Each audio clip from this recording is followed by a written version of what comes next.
vamos falar hoje sobre as fases da sua vida. Fases do começo ao fim. Fases que você tem e que você precisa identificar para saber o que exatamente Deus está planejando, preparando para você. Eu queria começar em Gênesis, no capítulo 1. Nós vamos ler bastante a palavra de Deus hoje. Então fique ligado. Gênesis 1, no verso 1, verso 2 e verso 31. Eu li já esses textos na abertura do culto. E diz assim: no princípio criou Deus o céu e a terra. A terra, porém, estava sem forma e vazia. Havia trevas sobre a face do abismo, e o Espírito de Deus pairava sobre as águas. Viu Deus tudo quanto fizera, e eis que era muito bom. Diga, muito bom. Houve tarde e manhã, o sexto dia. Esse texto nos mostra que tudo Deus começou através de fases. No verso 14 desse capítulo, ele fala que temos que aprender a ver as estações, os dias, as épocas, porque tudo tem fases. E essa fase do texto de Gênesis 1 é a criação de Deus. Ela teve o início e teve o final. E essas fases fazem parte da sua vida. Você tem uma fase de infância, tem uma fase de adolescência, tem uma fase de juventude. E o próprio Deus fez tudo perfeito na sua criação. Mas em algum momento, depois que Deus criou tudo e falou que tudo era bom, tudo estava perfeito, o paraíso, o homem, a mulher, os animais, houve em algum momento um rompimento desse equilíbrio. Houve uma quebra desse equilíbrio. Aquilo que Deus havia planejado e feito perfeito, de repente não era mais perfeito. Houve um rompimento. Gênesis 3, no verso 6, que diz assim: vendo a mulher que a árvore era boa para se comer, agradável aos olhos e árvore desejável para dar entendimento, tomou-lhe do fruto e comeu, e deu também ao marido e ele comeu.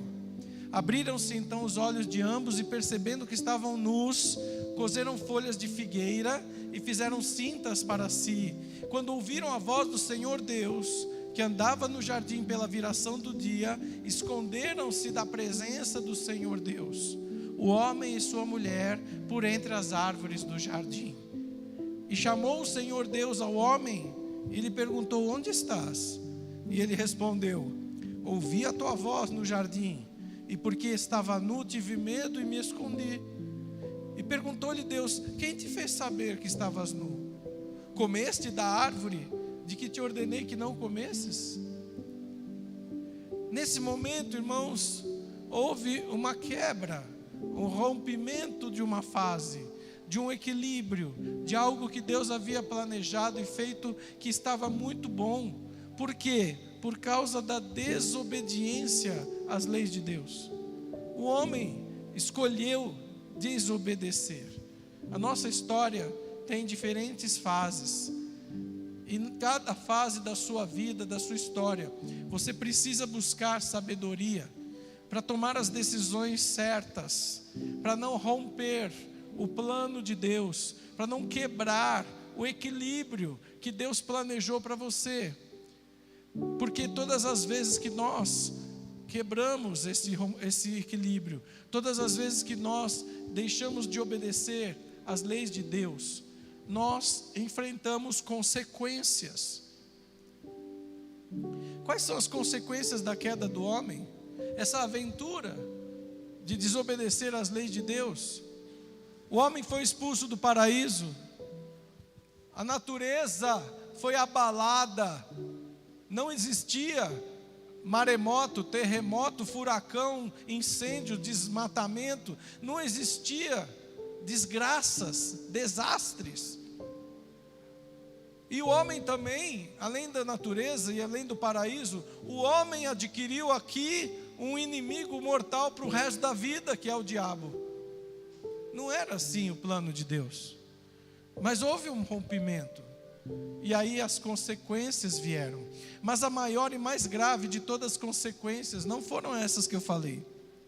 A maior e mais grave das consequências é que o homem assumiu responsabilidade sobre sua vida. Quando o homem estava no paraíso, quem cuidava da vida dele era Deus. Deus proveu o paraíso, alimento, todas as condições para ele viver em harmonia. Ele poderia criar qualquer coisa. O homem começou a dar nome para os animais. Quando ele caiu, a primeira coisa que ele fez foi fazer uma roupa para ele mesmo. O homem tinha toda a inteligência, sem limite. O homem podia no paraíso inventar um avião que não precisa de combustível, inventar um submarino puxado por baleias. O homem podia inventar o que ele quisesse, criar tudo. Tudo que nós vemos hoje, o homem podia criar muito melhor, porque ele estava num ambiente perfeito e ele tinha uma inteligência sem limites. Mas não deu tempo. Não deu tempo do homem conseguir essas coisas. Coisas que nós vamos conseguir lá no céu. A palavra de Deus fala que lá no céu nós vamos poder explorar todas as coisas, criar coisas, fazer coisas, inventar coisas, descobrir coisas. Porque Deus é o dono de toda a ciência. Lá no céu você não vai ter limite na sua inteligência. Lá no céu você vai poder usar todas as ciências ao mesmo tempo. Você vai poder estudar e aprender tudo em 1/1000 de segundo. Você vai aprender física, química, biologia, matemática de um minuto para o outro. Lá no céu você vai poder olhar lá no alto da montanha, porque os seus olhos, eles vão ter a capacidade de enxergar lá como uma formiga em cima de uma árvore. Porque lá no céu toda a capacidade humana vai ser restaurada. Mas o homem já tinha isso, só que ele não teve tempo de usar, porque ele rompeu o equilíbrio das leis de Deus. Toda vez que você quebra as leis de Deus na sua vida, você quebra um equilíbrio, o plano perfeito que Deus tem para você. E as consequências são terríveis. E aqui o homem passou a ser ele agora responsável pela sua vida. Deus falou: agora você vai trabalhar e do seu suor você vai comer. Deus falou: agora você vai ter um inimigo, você vai ter que pisar na cabeça dele, porque ele vai ferir o seu calcanhar. Deus falou: agora você vai viver alguns anos, você não vai mais ter eternidade. Vai ter doença, vai ter mosquito, pernilongo. Não tinha nada disso.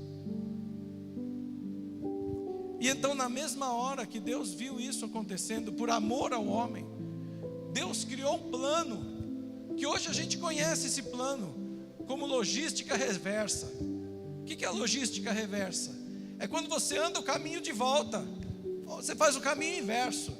A empresa vai, fabrica uma garrafa plástica de refrigerante. Agora a logística é inversa. Nós vamos recolher essa garrafa, mandar de volta para a fábrica, para ela reciclar. É o caminho inverso. Para quê? Para não contaminar o meio ambiente, para não poluir. Agora Deus quer que você, eu, todo ser humano, tem que andar o caminho inverso. Nós aprendemos a desobedecer, então agora nós temos que aprender a obedecer. Muito bem. Nós aprendemos a matar Caim. Caim aprendeu a matar Abel. Agora nós temos que aprender o quê? A perdoar. Nós temos que aprender a amar. Nós temos que fazer o caminho inverso. E esse caminho inverso é o caminho de volta ao Pai. É o caminho de volta a Deus. O homem aprendeu o caminho que levou longe de Deus. Agora ele tem que aprender o caminho que traz de volta. O homem aprendeu a fazer o que é errado. Agora ele tem que aprender a fazer o que é certo. Você desobedeceu às leis de Deus? Qual é o caminho inverso? No Antigo Testamento e no Novo Testamento ele tem a mesma resposta. Em Deuteronômio, no capítulo 28, verso 1. Deuteronômio 28, verso 1. Ele fala assim: se atentamente ouvires a voz do Senhor teu Deus, tendo cuidado de guardar todos os seus mandamentos. Olha a lei aí. Que hoje te ordeno, o Senhor teu Deus te exaltará sobre todas as nações da terra. E se ouvires a voz do Senhor teu Deus, virão sobre ti e te alcançarão todas essas bênçãos. Aleluia. Todas essas bênçãos. As pessoas estão querendo bênção, estão querendo prosperidade, estão querendo saúde, estão querendo sucesso, e esquece que o caminho é esse aqui, é guardar atentamente os mandamentos de Deus na sua vida. Esse é o caminho de volta, é o caminho certo, é o caminho que te leva para o Pai, e Ele te exaltará. No Novo Testamento, João 14, verso 21, também fala sobre isso. Aquele que tem os meus mandamentos e os guarda, esse é o que me ama. E aquele que me ama será amado por meu Pai, e eu também o amarei e me manifestarei a ele. Você quer que Deus se manifeste na sua vida? Sim ou não? Quantos nós temos pedido a Deus: Deus me dá saúde, Deus me dá prosperidade, Deus me dá esse emprego, Deus me dá uma esposa. Quantos nós temos pedido a Deus, e Ele está falando: eu quero me manifestar na sua vida, eu quero te dar tudo isso, guarda os meus mandamentos. E muitas vezes eu ouço o contrário, a pessoa falando assim: eu vou viver, eu vou trabalhar, eu vou fazer, e quando eu tiver mais velho, quando eu tiver tempo, eu vou buscar Deus. Tudo que o homem fez de errado, agora ele tem que fazer o contrário. Antes buscava primeiro trabalhar, fazer isso, fazer aquilo, e Jesus falou o quê? Buscai primeiro o reino de Deus. E quantas vezes eu ouço as pessoas com problema falando: pastor, eu estou cansado, eu estou esgotado, eu estou com problema, eu preciso trabalhar mais, eu quero fazer uma casa, eu preciso disso, daquilo, então eu vou deixar de ir mais na igreja, eu vou me dedicar mais a isso, aquilo. E Jesus falou: mas está ao contrário, buscai primeiro. E então o Senhor nos apresentou o caminho da fé. Deus avisou o homem: não coma do fruto. Você come tudo. Tem 700 milhões de árvores e frutas e tudo, você come tudo. Só um. E qual que ele foi comer? Aquele. E Deus falou: agora é o inverso. Você não teve fé no que eu disse? Agora então, para você conquistar um espaço lá no céu, você vai ter que aprender a ter fé. Você vai ter que viver o caminho da fé. E diz lá em Romanos 1, verso 16 e 17. Pensa um texto da Bíblia que eu gosto, é esse. Romanos 1, 16 e 17. Eu acho que eu decorei, esse foi um dos primeiros textos da Bíblia que eu decorei quando eu tinha 16 anos. Pois não me envergonho do Evangelho, porque é o poder de Deus para a salvação de todo aquele que crê, primeiro do judeu e também do grego, visto que a justiça de Deus se revela no Evangelho, de fé em fé, como está escrito: o justo viverá. Por que você vai viver? Pela sua fé. Se você acredita que você só vai prosperar trabalhando e deixando de ir para a igreja, é a sua fé. Se você acredita o contrário, que você vai ficar firme no seu ministério, firme na igreja, e vai também trabalhar e Deus vai te abençoar, é a sua fé. É a sua fé. Simples assim. O caminho errado foi: eu não acredito em Deus, vou comer o fruto. Então agora o caminho certo: eu acredito em Deus, eu vou seguir a palavra de Deus. Os mandamentos de Deus não são para escravizar você, eles são para provar a sua fé, para ver se você realmente tem fé. Porque quando Deus deu um único mandamento, o homem não cumpriu. Então agora ele falou: olha, eu vou dar alguns mandamentos, e eu quero ver quem é que tem fé mesmo.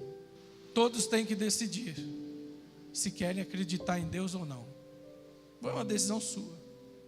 E é uma coisa incrível, porque essa responsabilidade é sua, é individual. Eu não posso ser responsável pela vida da Alessandra, mesmo sendo minha esposa.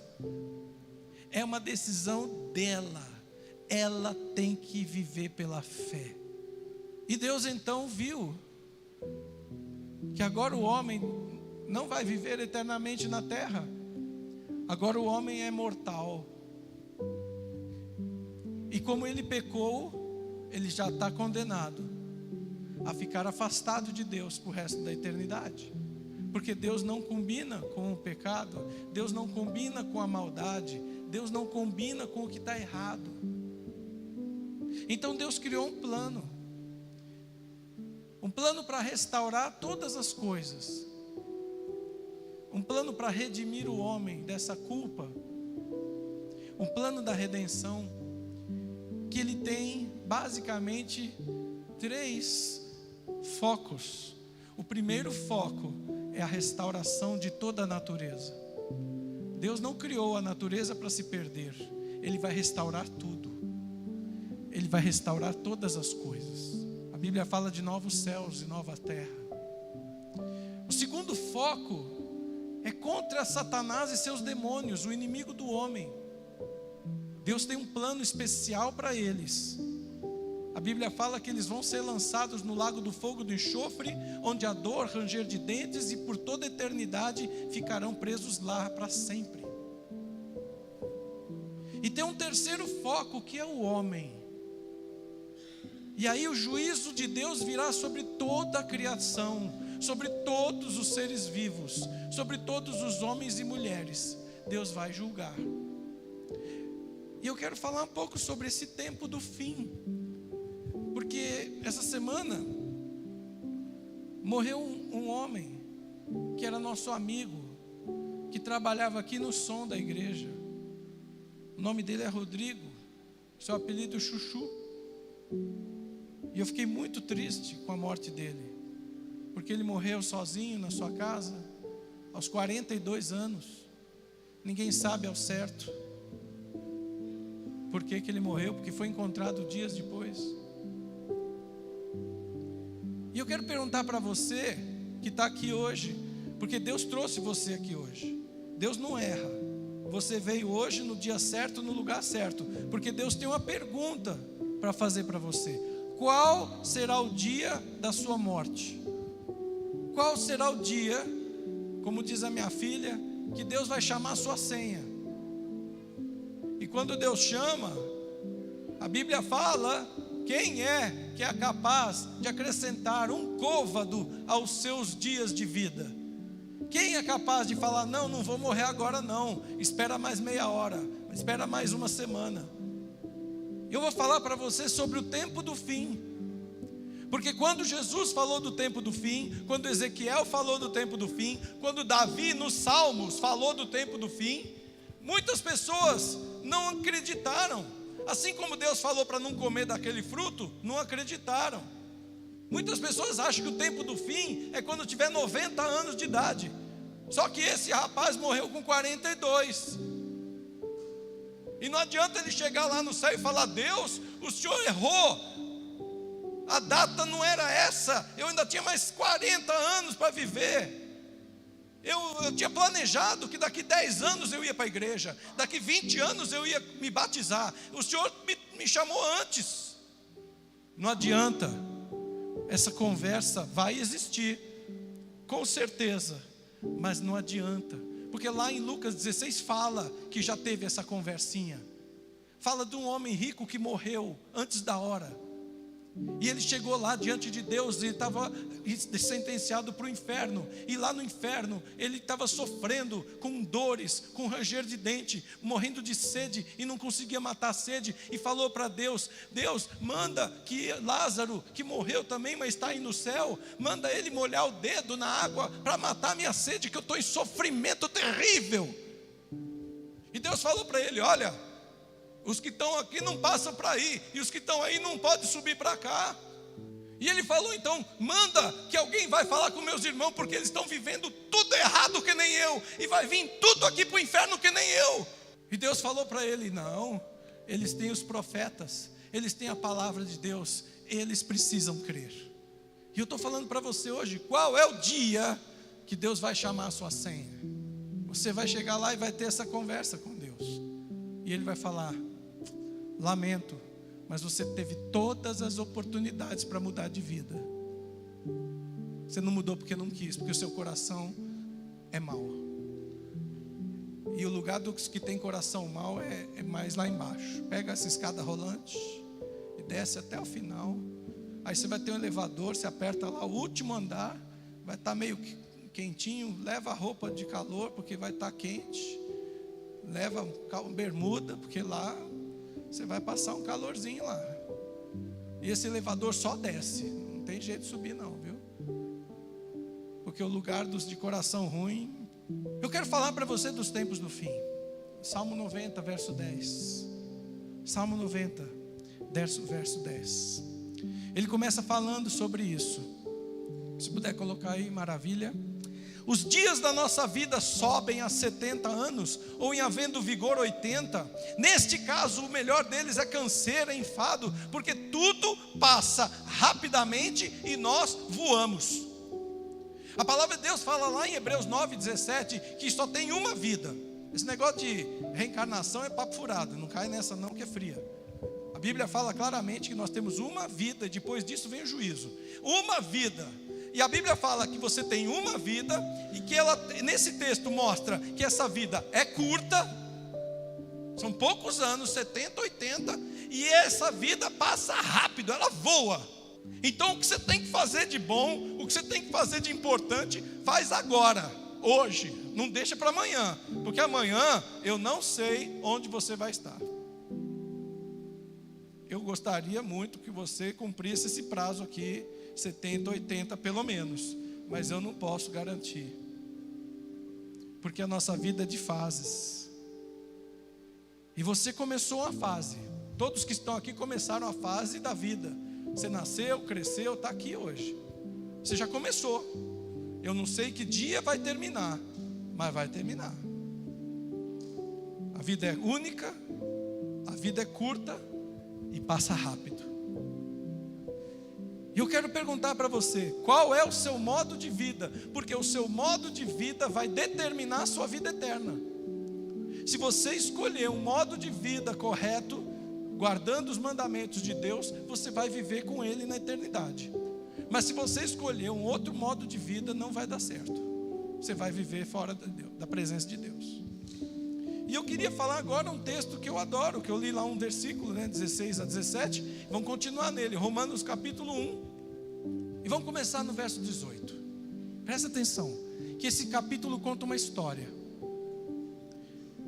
e ele diz assim, verso 18, a ira de Deus se revela no céu, contra toda impiedade e perversão dos homens, que trocam, que detêm a verdade pela injustiça, segura a verdade, joga fora e fica com a injustiça.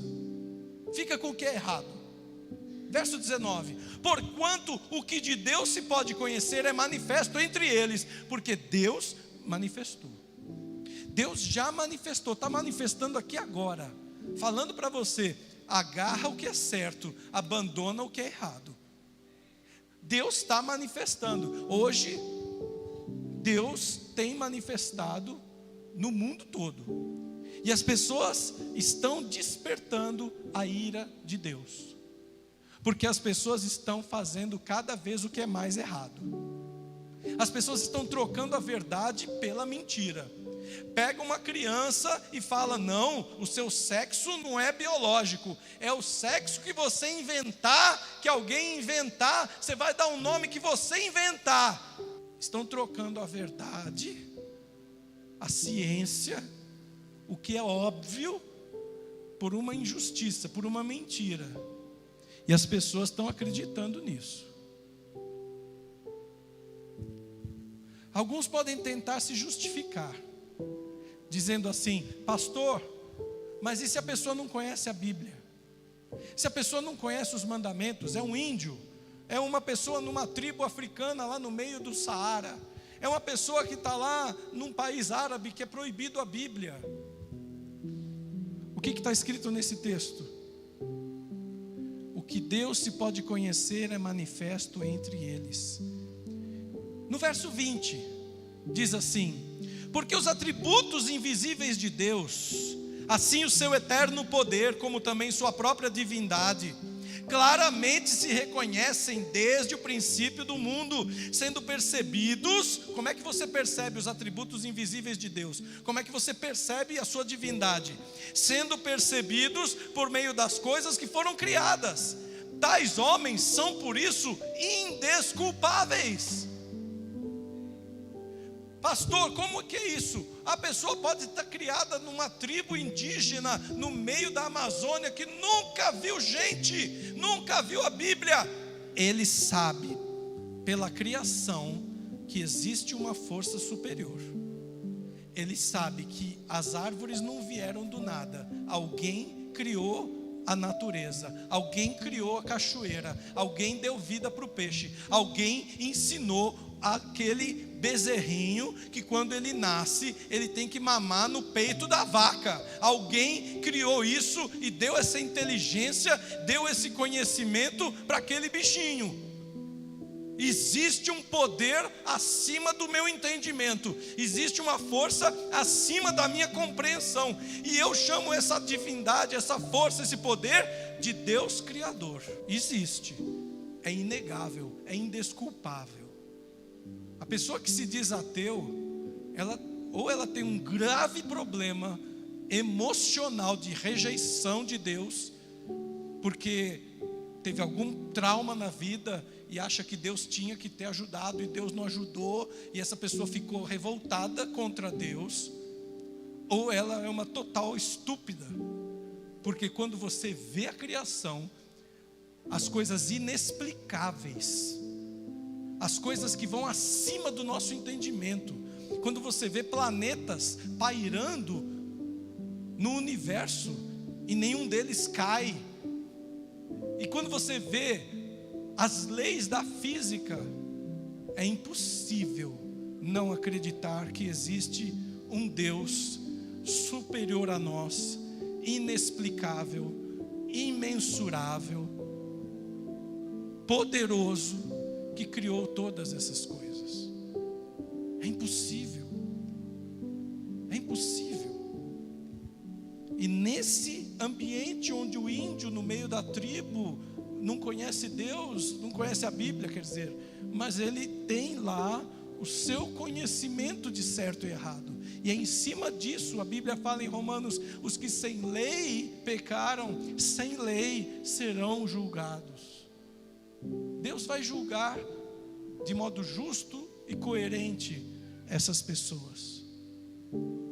Mas eu não estou falando delas, porque essa palavra se aplica a você que está aqui hoje. A gente tem o costume, pastor, de falar assim: não, essa palavra aqui era para Joana, Joana tinha que ter vindo no culto hoje. Não, irmã, essa palavra é para você que está aqui. Essa palavra é para você, irmão, para você que está aqui visitando a gente. Essa palavra Deus fez para você hoje. Deus não erra e Deus não se engana, e Ele sabia que você vinha, Ele me deu essa palavra para entregar para você. Essa palavra não é para outra pessoa que está lá fora, essa pessoa é para você que está aqui. Não adianta você falar: mas eu não conheço toda a Bíblia, então Deus vai me perdoar. Não funciona desse jeito. Você lembra o que Adão e Eva fizeram quando caíram, que eu li?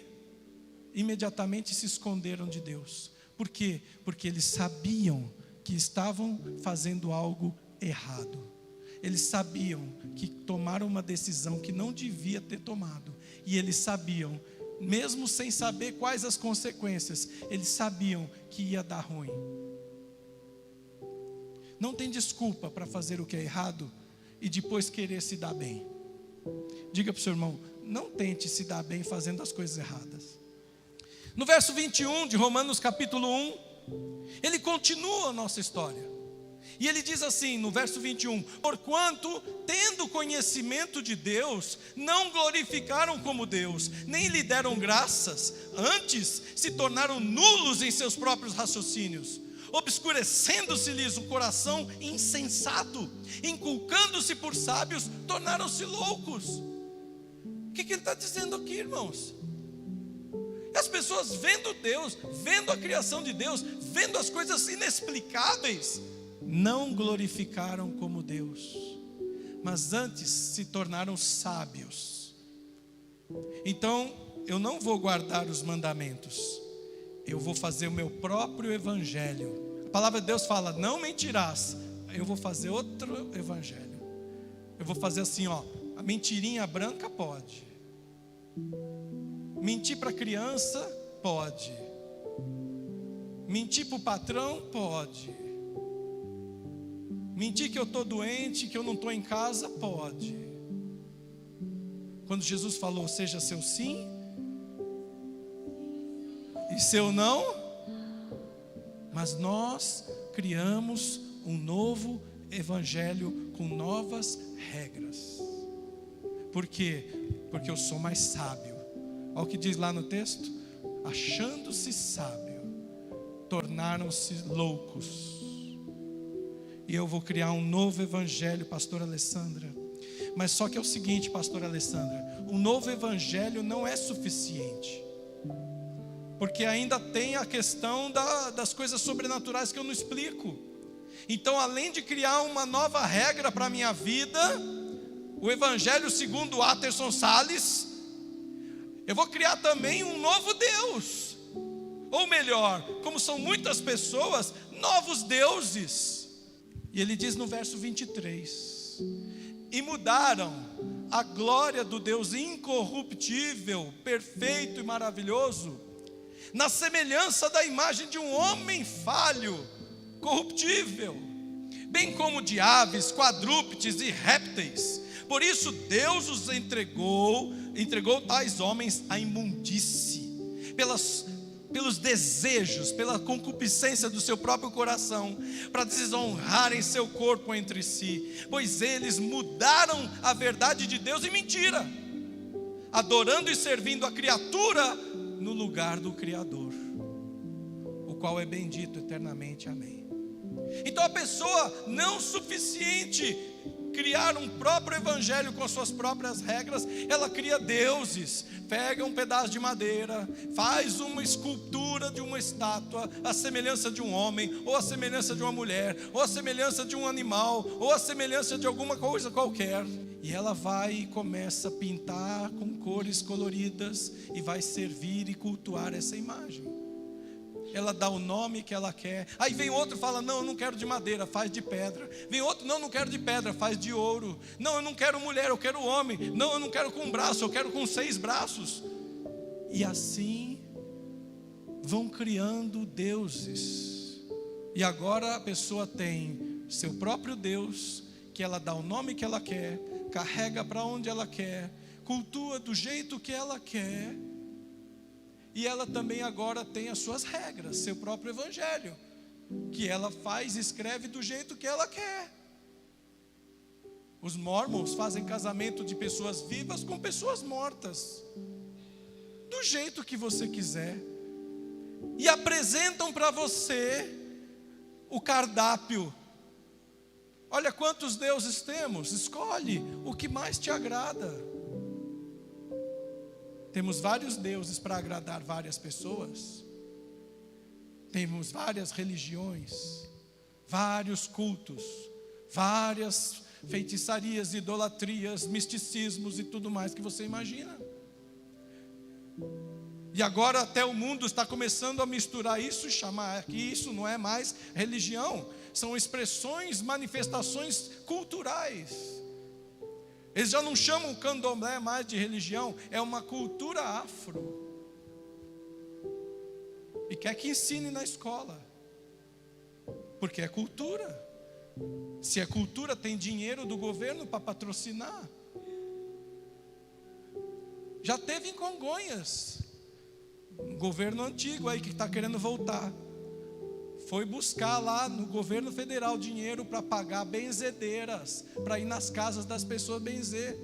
Essas são as consequências. Não estou falando de política, nem falei nome de ninguém, mas são as consequências das pessoas que não querem servir a Deus, não querem fazer o caminho certo e vão escolhendo outros caminhos que são as coisas mais doidas. E o que acontece com isso? Verso 26, Romanos 1, 26, eu estou na sequência. Por causa disso, por causa dessa criação de deuses, falsos deuses, criados pelo homem, servindo a criatura ao invés de servir o Criador, por causa disso, Deus os entregou a paixões infames. Existem deuses dessas religiões que fazem sacrifício humano. Existem deuses dessas religiões que as pessoas fazem as coisas mais absurdas que você imagina. Por isso Deus os entregou a paixões infames. Vai, faz tudo o que vocês quiserem, do jeito que vocês quiserem, Deus deixa. Porque até as mulheres mudaram o modo natural das suas relações íntimas por outro, contrário à natureza. Semelhantemente, os homens também, deixando o contato natural da mulher, se inflamaram mutuamente em sua sensualidade, cometendo torpeza homens com homens e recebendo em si mesmos a merecida punição do seu erro. Sabe por quê, irmãos? Porque quando você tira da sua vida as leis de Deus, perde totalmente a referência, vale tudo.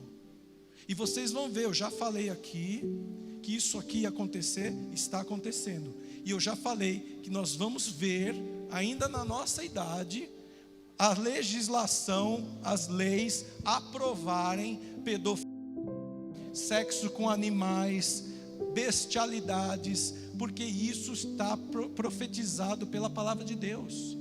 A multiplicação da iniquidade, a torpeza humana, o homem descer ao fundo do poço, do mais nojento, do mais repugnante, do mais absurdo, vão fazer à luz do dia, no último carnaval, à luz do dia, eles desfilando na escola de samba, jogando pedra em Jesus e o diabo triunfando. Isso nós já estamos vendo. Não é futuro, já aconteceu. E ele está dizendo aqui que as pessoas sem o mandamento de Deus vão se entregando às loucuras. Vale de tudo. Estão querendo aprovar leis de aborto. E um candidato à prefeitura de São Paulo falou que vai aprovar a lei de aborto, e os funcionários públicos que não fizerem o aborto, ele vai mandar embora da prefeitura. Você está entendendo o que está acontecendo nesse mundo? E eu vou chegar em você aqui agora. Verso 28. E por haverem desprezado o conhecimento de Deus, o próprio Deus os entregou a uma disposição mental reprovável, para praticarem coisas inconvenientes, cheios de toda injustiça, malícia, avareza e maldade, possuídos de inveja, homicídio, contenda, dolo e malignidade, sendo difamadores, caluniadores, aborrecidos de Deus, insolentes, soberbos, presunçosos, inventores de males, desobedientes aos pais, insensatos, pérfidos, sem afeição natural e sem qualquer misericórdia. E agora olha aqui a igreja.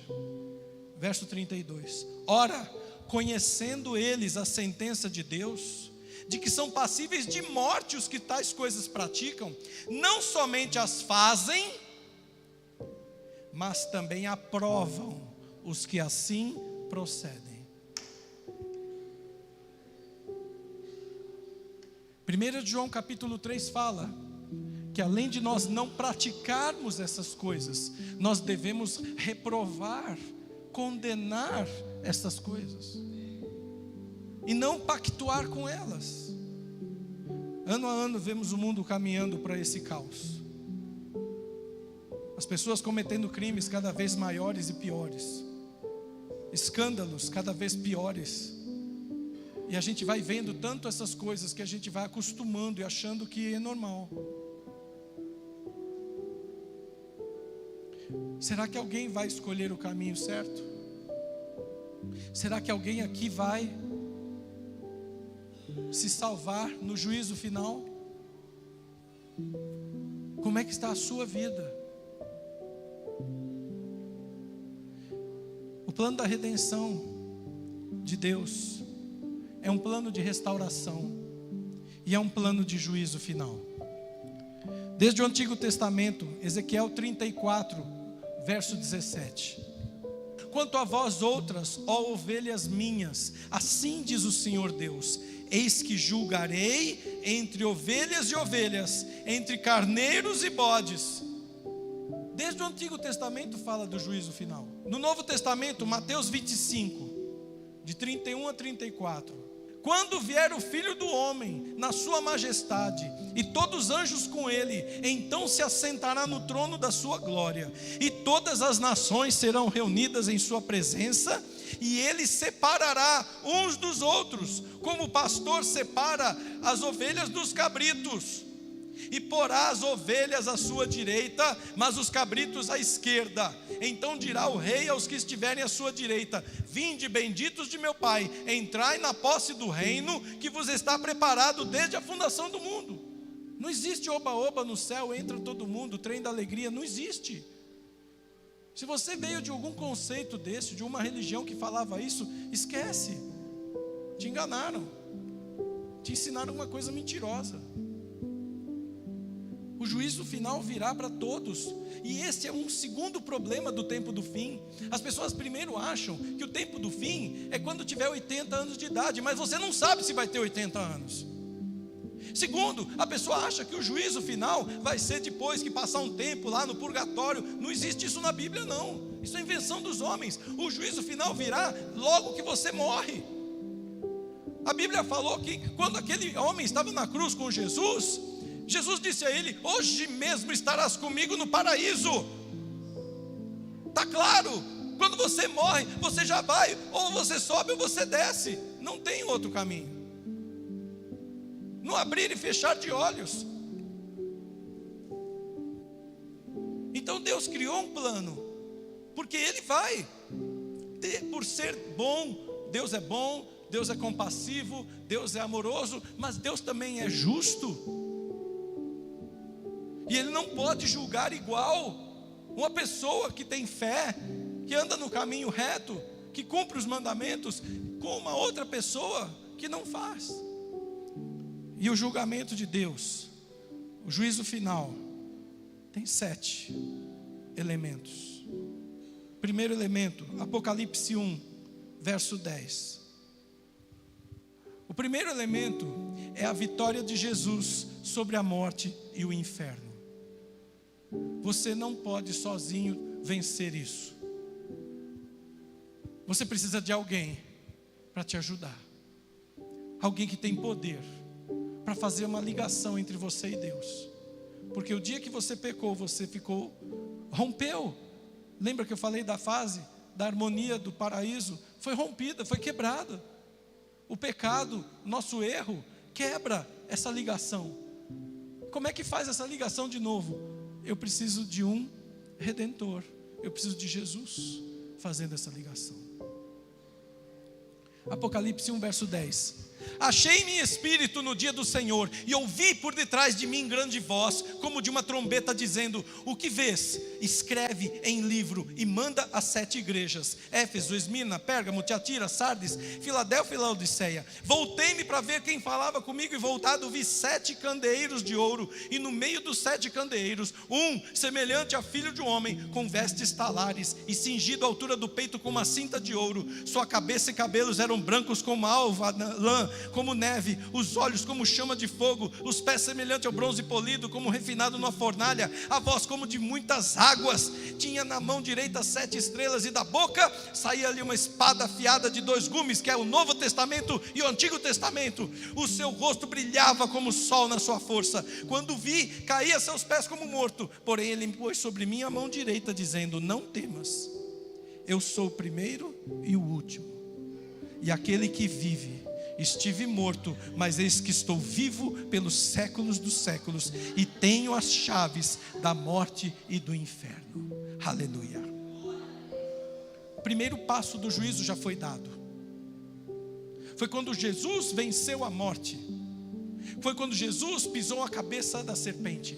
Foi quando Jesus explodiu as portas do inferno e saiu vivo.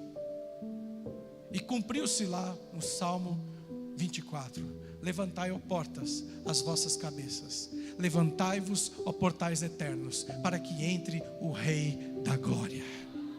E aqui o primeiro passo foi dado. Diga, o juízo final já começou. Essa fase, irmãos, já começou. Já começou. O dia que você nasceu já começou o seu juízo final. Pastor, e se eu morresse como bebê? Direto para o céu. Bebê não tem pecado. Entende? O dia do juízo final começou o dia que você nasceu. Por isso que você tem que saber como que você vive. Essa é uma consequência da queda do homem. A responsabilidade agora é sua. Não é da sua mãe, não é do seu pastor, não é da sua tia, é sua. Segundo elemento do juízo final, a restauração da natureza. Isaías 11, verso 6. Esse texto repete Apocalipse, mas aqui é mais legalzinho, eu vou ler. Isaías 11, verso 6. O lobo habitará com o cordeiro, e o leopardo se deitará junto com o cabrito. O bezerro, o leão novo e o animal cevado andarão juntos, e um menino pequeno os guiará. Isso aqui é o céu restaurado por Deus. O paraíso era assim. É assim que Deus criou. Era assim que Adão e Eva viviam.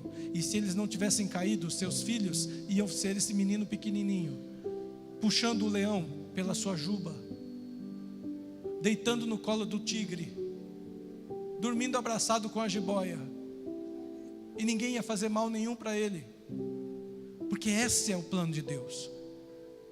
Se você não quer ter luta, não quer ter dificuldade, não quer dor na sua vida, aguarde que no céu você vai ter a vida que você está sonhando. Lá não tem dor, lá não tem sofrimento, lá não tem doença. É a restauração da natureza. Lá os pássaros, os animais, todos que foram injustiçados, todos que foram queimados, todos que foram mortos, vão estar lá. Ele diz mais no capítulo 65, Isaías 65, verso 17: Eis que crio novos céus e nova terra. Ele está falando que vai criar? Ele está falando que vai criar? Ele está falando, eu crio, já estou criando. Já começou, irmãos. E não haverá lembrança das coisas passadas, jamais haverá memória delas. Glória a Deus. Deus, eu quero ir para esse lugar. Eu vou fazer de tudo para ir para lá. E eu não sei você, mas ninguém vai me segurar. Ninguém vai me impedir. Nem minha vovozinha, nem minha mamãezinha, nem minha tiazinha. Ninguém vai me impedir de ir para esse lugar aqui. As pessoas que têm conceitos errados, elas vão aprender pelo meu testemunho, mas elas não vão me influenciar a fazer coisa errada, porque eu não vou perder o meu passaporte. Terceiro, além da restauração da natureza, é a vida eterna para os justos. Em João 14, verso 2. João 14, verso 2. Essa parte ainda não terminou. E eu vou explicar por quê. Na casa do meu pai há muitas moradas. Se assim não fora, eu vou teria dito, pois vou preparar-vos lugar. Jesus está falando, olha, já está fazendo, começou lá em Isaías, mas não terminou o número, porque eu não sei o número. Eu não sei quantos ainda vão se converter. Eu estou olhando para a sua vida aqui, eu não sei se você vai para o céu ou para o inferno.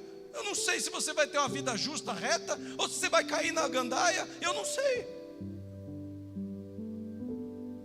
Cada um que morre, cada um que se converte e leva a vida reta, constrói mais uma casinha. 2 Pedro 3,13. 2 Pedro 3,13. Nós, porém, segundo a sua promessa, esperamos novos céus e nova terra, nos quais habita a justiça. Aleluia, aleluia. Lá habita a justiça, lá não tem nada errado, lá não tem corrupção, lá não tem mentira, lá não tem engano. Lá é a vida que nós sonhamos, é a vida eterna para os justos.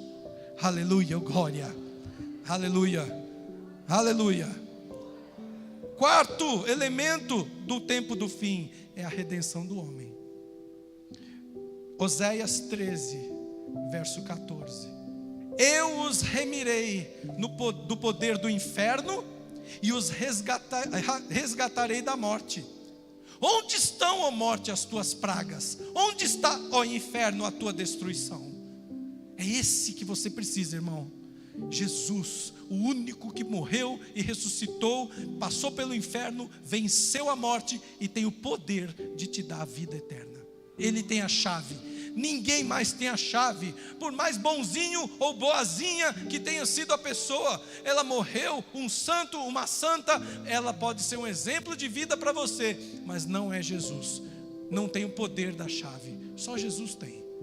Só Jesus morreu, ressuscitou e tem o poder da chave da morte e do inferno. Ele que diz quem entra e quem sai, quem não entra e quem não sai, é Ele. Filipenses 3, verso 20, continua falando da redenção do homem. Filipenses 3, verso 20. Pois a nossa pátria está nos céus, de onde também aguardamos o Salvador, o Senhor Jesus Cristo, aleluia, o qual transformará o nosso corpo de humilhação para ser igual ao corpo da sua glória, segundo a eficácia do poder que Ele tem, de até subordinar a si todas as coisas, aleluia, aleluia. É lá que eu vou ter 1,90 m, olho azul, é lá. É lá que nós vamos ter um corpo glorificado. É lá que aquele que nasceu sem braço vai ter braço. É lá, irmãos. É lá. Não fique preso nesse mundo. Esse mundo é passageiro. Mas a redenção do homem já está programada desde o Antigo Testamento. Quinto elemento do tempo do fim é o fim da morte, do inferno e do sofrimento dos justos. Em Apocalipse 20, verso 14, ele fala, Apocalipse 20, verso 14: então a morte e o inferno foram lançados para dentro do lago do fogo. Esta é a segunda morte, o lago de fogo. Sexto elemento, a condenação eterna do diabo e seus demônios. Apocalipse 20, verso 10. Volta 4, versículo. O diabo, o sedutor deles, foi lançado para dentro do lago do fogo e do enxofre, aleluia. Eu vou estar lá e vou ver isso acontecendo, onde já se encontram não só a besta, como também o falso profeta, e serão atormentados de dia e de noite, pelos séculos dos séculos, aleluia. É o triunfo final da igreja, é o triunfo final dos justos, é a revolta, quando Deus vem e traz toda a justiça sobre o nosso inimigo. É a condenação eterna do diabo e seus demônios. O inferno não foi feito para o homem, mas existem pessoas que insistem em ser más, em viver fora dos mandamentos de Deus. E o juízo final é o sétimo elemento. Apocalipse 20, verso 11 a 15. É o 11, é o próximo. Vi um grande trono branco e aquele que nele se assenta, de cuja presença fugiram a terra e o céu, e não se achou lugar para eles. Vi também os mortos, os grandes e os pequenos, postos de pé diante do trono. Então se abriram livros. Ainda outro livro, o livro da vida, foi aberto, e os mortos foram julgados segundo as suas obras, conforme o que se achava escrito nos livros. Deu o mar os mortos que nele estavam, a morte e o além entregaram os mortos que nele havia, e foram julgados um por um, segundo as suas obras. Nossa, estou todo arrepiado. Então a morte e o inferno foram lançados para dentro do lago de fogo. Esta é a segunda morte, o lago de fogo. E se alguém não foi achado inscrito no livro da vida, esse foi lançado para dentro do lago de fogo. Qualquer outro evangelho que for pregado para você diferente desse, seja maldito, é enganação. Um por um foram julgados. Quando você estiver diante de Deus, é você e Deus, ninguém mais. Não vai ter ninguém mais, você e Deus. E você vai ser julgado segundo suas obras.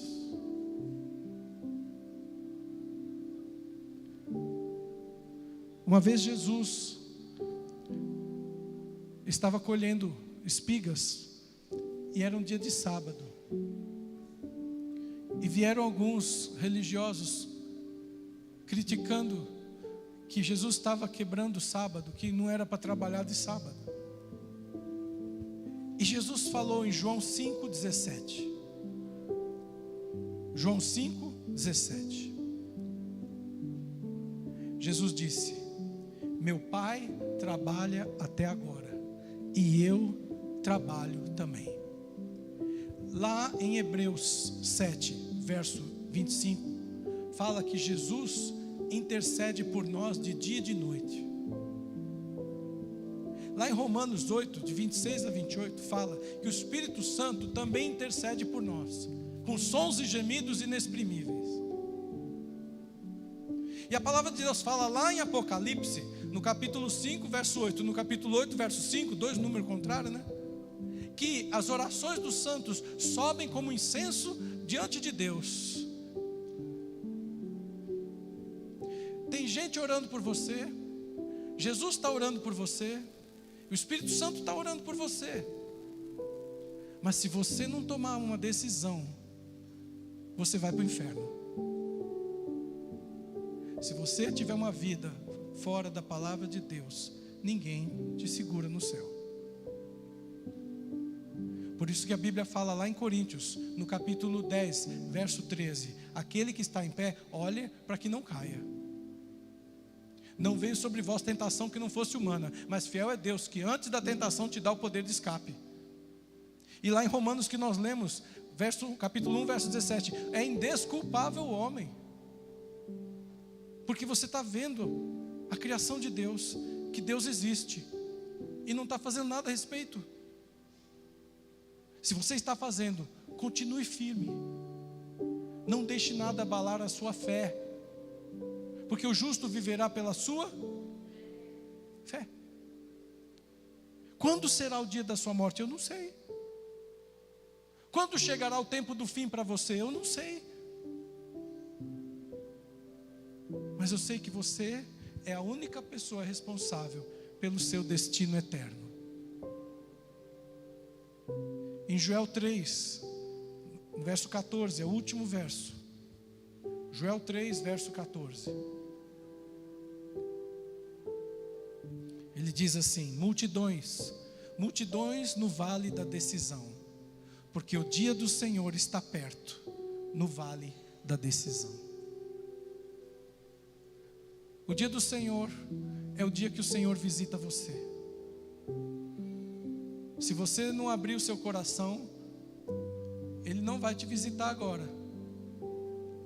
Aí você que vai visitá-lo no dia da sua morte. Mas se Deus não te visita agora, se você não abre a porta para Ele entrar na sua casa, para Ele te conhecer e para você conhecer Ele, quando você morrer e chegar lá diante dEle, vai acontecer como a parábola das virgens, onde Jesus falou: quem são vocês? Não te conheço. Apartai-vos de mim, vós que praticais iniquidade. Todas as parábolas de Jesus estão conectadas para levar você a tomar essa decisão. Jesus falou: a minha ovelha está perdida, eu vou lá buscar. Mas irmãos, pare de correr de Deus e comece a correr para Deus. Amém? Posso ouvir um amém? Pare de correr de Deus e comece a correr para Deus, porque o tempo do fim chegou. Eu não sei o dia de amanhã, eu espero que ninguém morra amanhã, de todo o meu coração. Mas qual é a sua decisão?